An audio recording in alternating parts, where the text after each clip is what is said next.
Welcome to Amit Erez Photography. In this guide, we'll explore depth of field. What determines how blurry the background is? Change aperture, distance, and focal length. See the difference in real-time f1.4 gives a strong blurred background. f16 keeps everything sharp.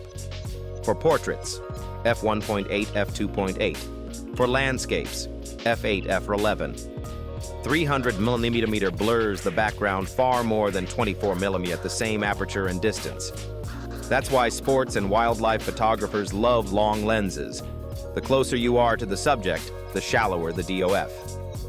In macro photography, 0.3 only a few millimeters are in focus.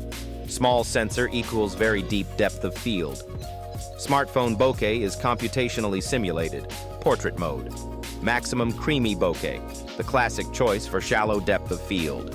Extra wide aperture for shallow DOF and prominent bokeh in low light.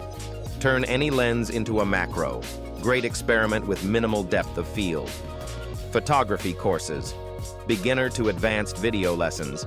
Self-paced, covering all photography topics. Thanks for watching.